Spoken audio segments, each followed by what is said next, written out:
Hello, I'm Cosmic Jack. Welcome back to my YouTube channel. Bear with me as I figure out my YouTube setup. I know it's super backlit, but it's okay. The message is what is important. My content production background, I'm like, the lighting, we need to fix the lighting, but I'm letting it go and I'm surrendering. So, wanted to come on and talk about this super moon at 27 degrees of Aquarius happening on August 19th. The energy really from now until the rest of the year is quickening. Like, things have really picked up pace. And you know, every August things like, and especially like as soon as we hit like August, we're still kind of in like summer mode. And then September hits and it's like a full court press, a full court sprint, pedal to the metal. And like time really just starts to fly. And astrologically, the end of the year, like now through the end of the year, I have chills. It's really just like highly energetically charged. A lot is happening. I am hosting a free masterclass all about the astrology for the end of 2024 to support you and really leveraging it for your life, success, and all of that good stuff. Because just because the astrology is chaotic doesn't mean your life has to be. And real ones know that when shit hits the fan, like in the collective, that is a time for you to capitalize. So I have a free masterclass coming that will take place August 28th. I'll post the link for that on the show notes. Setting you up for success so for the rest of the year. So super excited about that. But let's dive into the supermoon, because I don't know if there is a full moon that I think that I've seen that like is crazier, honestly. Like, not in the least to like my immediate knowledge, like nothing comes to mind. Because I'm like, holy cannoli, the squares. First things first, I want you to zoom back in time and reflect on what was happening end of January, because this is when Pluto entered Aquarius. Since we're having this full moon in Aquarius, it's important to reflect on all of the Aquarius themes we have been moving through the last 8 months, right? And also what happened February 9th of this year is there was a new moon in Aquarius. So this new moon was at 20 degrees of Aquarius, and this new moon was also square Uranus. This full moon also square Uranus. So the cosmos are like the ruler of that new moon, of this full moon in square to this new moon. It's like with Pluto and Aquarius, the universe is squeezing you and pushing you and pulling you and popping you into your authenticity, your uniqueness.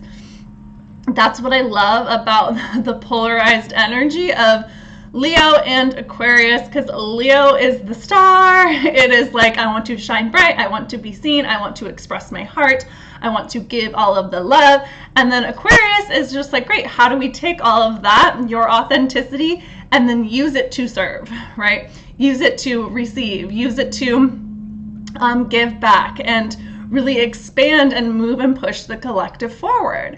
And so there's this beautiful kind of balance and dichotomy of like, what I always tell people when people come to me and they're like, I just want to get paid for being myself. And I'm like, yeah, duh. Like, that's the purpose. That's like literally the entire point, right? Like, that's what you're here for. And it's like really bridging that creativity to cultivate and create value to serve the collective, right? And it's like you in your authenticity, and you in your heart, and you in your radiance, and you in your magnetism, and you doing what lights you up, that's going to create and cause ripples to influence everyone else, right? That's why influencers are Aquarius, right? The biggest Aquarius of all, the OG influencer, Paris Hilton, right? She is a triple Aquarius Leo moon. She's like, I'm the star of the show, but I'm going to actually use my star power to really innovate and generate this entire new way for people to influence and express their creativity for their leverage and for other people's leverage, right? She's literally like the innovator and the influencer of that created a whole change in like literally the way that social media exists, which social media is Aquarius world. And so they're really, I always say like other influential social media stars like Alex Earl and Kylie Jenner also have their moon in the 11th house, right? The Aquarius is about your fandom, right? It's like, and here's the thing too, it's like to be influential, you have to actually not be relatable. You know what I mean? Like to have influence, you have to step out of the norm, right? And I think like, it's like people want to relate to something bigger. And so it's not being afraid to show the weird shit that you're into, right? Not being afraid to radiate your authenticity and your uniqueness and what makes you special, right? Oh, it's 11/11 as I say that. And so really the work to being your most authentic self is really peeling back all of the layers of the not self. Like I talk about this in Venetian Bitch. It's like you actually don't have to become more magnetic. You don't have to do any work on the most vibrant, happy, loving, joyful part of you. Like that doesn't make any sense, right? It's like the work is to do the work on everything that's preventing you from being her all of the time, right? Confirmation burp. It's like you want to make that version of you the most frequented expression and dominant energy, right? Because when you're her, when you're that girl all the time, right, it's like life just gets to be easier. Opportunities find you, things attract to you. And something I heard recently on a podcast, and I'm not from remembering what the guy's name was, but he said but I think the original quote comes from Jim Rohn, is your frequency is what you most frequently look at, essentially, what you're most frequently observing. And I think in a society right now, like where your attention, your ability, whatever holds your attention is like has a hold over you, right? And so you have to be really diligent and really focused in your attention, right? And that's what Leo energy is about. Leo and Aquarius can both hold other people's attention, right? And so it's not afraid, it's like where are you holding and focusing your attention? One, are you focusing on what you want? Are you focusing on moving and progressing forward? Are you focused on being influential? Are you focused on innovating and progressing? Are you focused on what lights you up and what makes you magnetic? Or are you focused on everyone else, right? And two, like do you are you like the focus of attention in your own life, right? And I think this full moon is really about like, we've gone through this like ringer the last 6 to 8 months of this Aquarius energy of like really doing the deep shadow work of like expunging all of the emotions, all of the shadows, all of the stuff that's the identity work that's required for you to be authentic so that you can shine bigger and brighter and bolder than before. And so now it's like all that energy is kind of coming to fruition, and it's like, okay, like you're the star now, and like what are you going to do with it? What are you going to do with your star power, right? And because it's like the whole revolution of Pluto and Aquarius is power to the people, right? With Pluto and Capricorn, the power has been with the establishments, right? With the governments, with the structures, with the businesses. And Pluto and Aquarius is about liberating the people.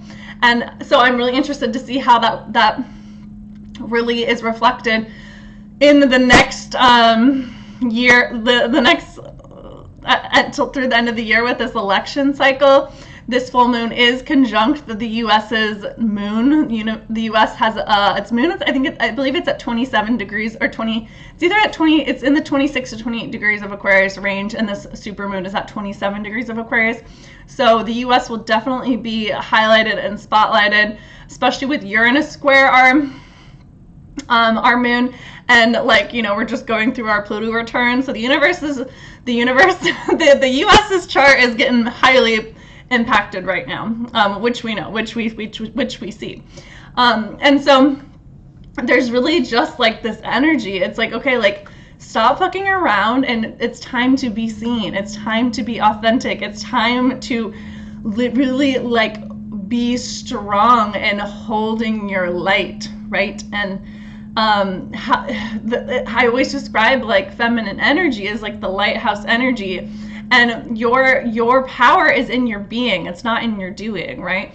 It's like, think about how many boats a lighthouse can direct and guide, right? How much power that light has in the dark of night, right? And the universe is 94% dark matter. So that 6% light holds so much power, right? And so really, I feel like the tides are turning to the people who hold a lot of light and a lot of power. And there's just really this like great divine awakening with the feminine right now. There's so many women, like every woman around me is getting into new relationship. And the cycle is new, right? It's a new pattern. And so they're having to heal their feminine energy in a really profound way, right? And it's really, really beautiful to witness. And the alchemy that's happening on the planet is really around the feminine energy. And which, I mean, if you want to do this for yourself, definitely get inside a Venetian bitch. But it's like it's really finding the power in your feminine heart, right? Because it's like that Marianne Williamson quote of like, we're not actually scared of like our shadows. We're scared about how light and powerful we can be, right? And so it's like, because your power is held in your shadow. So it's like, you gotta like really liberate that part of you to really own who you are and what you're here to do, and like not be afraid to like take up space and shine and be seen and really take ownership for everything in your life, right? As the center of your universe, like you really have to take ownership of everything. And so, you know, as a great leading lady does. And so really reflect with this full moon about like who are you your authentic self around, right? What are you doing when you're so lit up and you're so in flow that you could just do it for hours and hours and hours, right? It's like, where are you still compartmentalizing yourself? Like, where are you still not following your desires fully? Where are you still holding yourself back? Where are you still playing small? Where are you still not going bigger? And really just like reflect and review, because Mercury is retrograde in Leo, conjunct the sun on this full moon. Really reflect on the matters of your heart, right? That's what Leo is about. It's your heart. And it's like, you know, I just wanted to do something like what I always say, I'm like, chest out, titties up, right? And it's really vulnerable, and it's really exposing to let yourself be seen. And that's why I think that's what a lot of the women that I'm around, like, they're confronted with in this relationship sector, because they feel so exposed, because these parts of themselves have been locked away for so long, and like the key has been hidden. And what happens when you enter into a relationship with the masculine energy that is safe is you naturally start to soften, right? And then it's like, if you don't know how to emotionally regulate to feel safety in that intimacy, it's like that's when you start to self-sabotage. And so it's really important to know how to alchemize that energy and those emotions so that you can feel safe in new connections and new versions of yourself, and being seen in new ways, to take up space in bigger ways, right? To be seen by the public eye in bigger ways, right? Like, start having that influence. And you know, like, this kind of full moon is kind of like a gut check, being like, are you doing what you say that you want to do? Or like, are you actually owning? You know how many people don't even like fucking own what they want because they actually just like won't even let themselves desire what they want. And I'm like I had a friend tell me this the other day. She was like denying something that she wanted, and I'm like, you're such a fucking liar.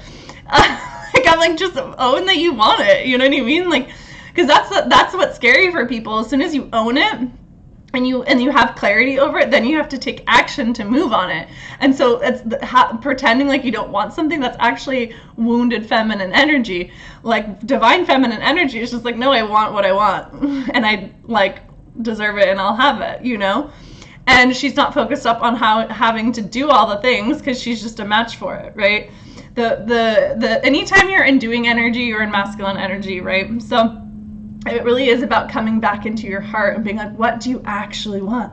Like, God damn it, what do you want, baby? Like Noah from the Notebook. Like, God damn it, what do you want, right? Like, and so Uranus is like shaking you and being like, are you really gonna fucking own what you want? Like, bitch, please. Like, fucking please own what you goddamn want. Like, as a first thing I always say in Venetian Bitch, I'm like, permission to want what you want. Like, we own what we want inside this container, you know? And I was having a conversation with one of my girlfriends last night. She has a 29-degree Leo moon, and she was talking about how she manifested her partner. And she was just like, I literally wrote down like famous, big energy, like athlete, like she was just like, because and you know what? She manifests it because she owns what she wants, right? So it's like permission to own what you want, because you just might get it, right? It's like, now I'm hearing like the Pussycat Dolls song, like, be careful what you wish, because you just might get it. And I think that's actually what people are scared of, is like that they actually might just get it. And it feels safer to exist in your mind and not in reality, right? So if you want support getting what you want, definitely get inside of Venetian Bitch. We start end of August. But back to this full moon. So we already talked about this T-square that is happening between the Sun and Mercury retrograde in Leo, opposing this full moon in Aquarius, square Uranus and Taurus. So there's a lot of fixed energy. There's a lot of tension. So that it's going to, you know, things are going to need to shift and things are going to need to change.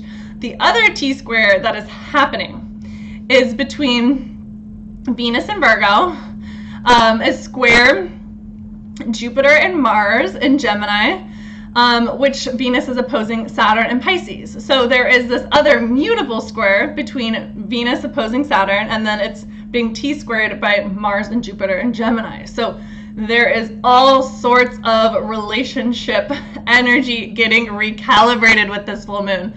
Venus, again, is your desires. It's like discerning the desires of your heart, right? Purifying your heart. And with Saturn and Pisces, it's about surrendering, it's about trusting, it's about letting go, it's about receiving. And then with Mars and Gemini, it's like you're just trying to overthink the fuck out of how it's going to happen instead of surrendering and trusting and letting it fucking go. And so whenever there's a T-square, there's points of tension, you got to go to the opposite sign. So in Sagittarius is like, fuck it, I'm just going to go have fun and live my life, right? Let the universe fucking sort it out. So there's lots of relationship energy being recalibrated. And I pulled some cards, and the cards are really like, this is going to be a really heady full moon. One, because Mercury is retrograde in opposition to this full moon, and the ruler of the full moon is square the full moon, and then the ruler of the Mercury retrograde is the Sun, which is in Leo, conjunct Mercury retrograde. Sorry, that's like a little too, that's like a higher end astrology. But we have the Ace of Swords with the Hierophant, which is like, this is actually, you have to trust your connection. You have to trust your connection to spirit. You have to trust your connection. You have to trust your ideas. You have to trust your insights. You have to trust that you are your own guru. And trust that you know. Like, I had to have this conversation the other day with myself, and I was just like, Jacqueline, stop fucking pretending like you don't know. Stop pretending like you fucking don't know. You know. You know? Because like we like that's like a way that we cockblock ourselves and avoid taking action, is we pretend like we don't know, and then we pretend that we need more information. And it's like, you don't need more information, you actually just need to execute on what you know. You know, knowledge is not power, applied knowledge is power. And again, like, there's going to be a lot of past fears and old shit that's going to have to be surrendered and released. Nine of Swords is like, I have had Nine of Swords dreams all week. Like, always pay attention when Mercury's retrograde, your dreams. I've had a lot of like weird fears and shit come up in my dreams this past week. And it's like, just like things I'm like, wow, like that was weird, you know what I mean? Like, I was talking to my friend and we were like, we actually don't even want to talk about our dreams because they were weird, you know what I mean? Like, we don't want to give them energy, but it's like there's lots of old fears and old patterns that are going to need to be surrendered and released. Old stories. Whenever you enter a new pattern, your old shit comes up like fucking clockwork. So expect the old shit to come up and trust yourself to know exactly what to do and how to navigate it. And then we have this gorgeous divine unfolding of the wheel with the Queen of Swords with the Nine of Cups. So again, it's the universe saying, trust that it's all going according to plan. Trust that you know what to do. Trust that you have the information. Trust that you know how to navigate it. Trust that you know what the fuck you're doing. Then you're being navigated to your fucking pot of gold. And it's also just like embodying that energy, like becoming her, becoming that person who has power, who has influence, who isn't shy or scared to be seen. Like, how is she thinking? How is she believing? What is she focused on? What is she creating? And really tapping in to that identity, that not even tapping into, but fully embodying that identity.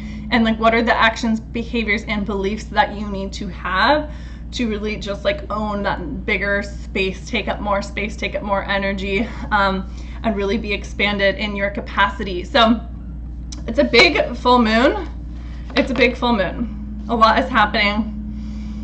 A lot is happening. So definitely join Venetian Bitch if you want support in manifesting and receiving your dreams, really just having a deeper connection with your heart, with your energy, mastering your energy, really healing your feminine energy from the inside out, learning how to come back into your body to feel safe, to take up space, to be seen, really working with that masculine side of yourself also too, to maintain your high standards, really just like live happier and more joyful, connected to your heart, wake up happy every day, you know, and really just develop and create your life in a way that's authentic to you, so that you can actually just attract what you want and you don't have to work so hard. I'll post the link for that. Definitely join my end of year astrology free masterclass, taking you through the astrology for the rest of the year. I'm also enrolling in my one-on-one coaching container through the end of the year. And you can also just book a one-off session. So I'll post all the links for everything in the show notes. But oh my gosh, you guys, this full moon is going to be epic. So enjoy, and I'll see you on the next one.